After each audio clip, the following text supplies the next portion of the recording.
नमस्ते मंडळी, आज करणार आहोत चटपटीतनी भन्नाट चवीचे घरगुती सँडविच। त्यासाठी साहित्य घेतले ब्रेड, बटाट्याची भाजी, कोबी, तूप, कांदा, दह्यात कालवलेला ठेचा, टोमॅटो केचप, बारीक शेव, कोथिंबीर, दाण्याची चटणी किंवा खोबऱ्याची चटणी। अशा प्रकारे तयार होतो सँडविच।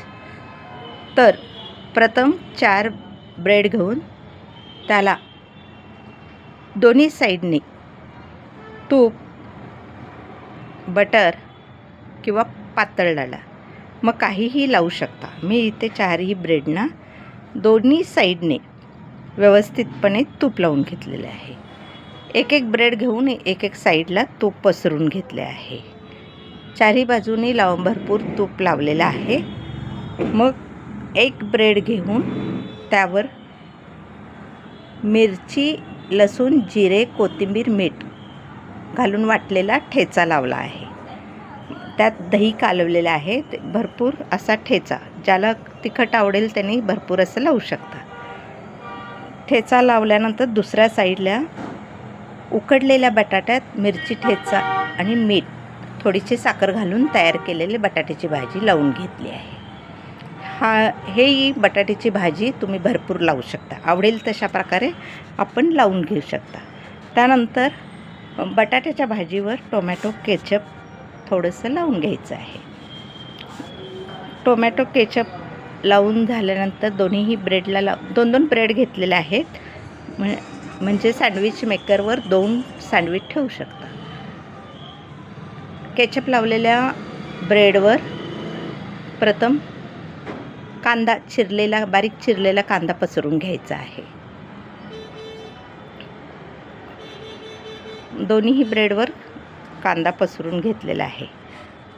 त्यानंतर खोबऱ्याची चटणी तीही भरपूर प्रमाणात घातलेली आहे। पातळ चिरलेला कोबी पातळ चिरून घ्यायला पाहिजे, म्हणजे खायला चांगला लागतो। चिरलेली कोथिंबीर आणि त्यावर शेव टाकून घ्यायचा आहे। चांगल्या प्रकारे शेव जास्त घालून घेतलं तरीही चव चांगली लागते। हे सर्व घालून घेतल्यानंतर त्यावर हा दुसरा ब्रेड ठेचा लावलेला ठेवायचा आहे आणि थोडंसं वरून दाब द्यायचं आहे। मग वरून मी थोडंसं तूपला चिटकू नये, सँडविच मेकरला चिटकू नये म्हणून मी थोडंसं तूप लावून घेतलेलं आहे। नंतर हे सँडविच मेकरमध्ये दोन्ही साईडला तूप लावून मग हे ब्रेड ठेवायचे आहेत। सँडविच मेकरला वरतीही मी तूप लावलेलं आहे।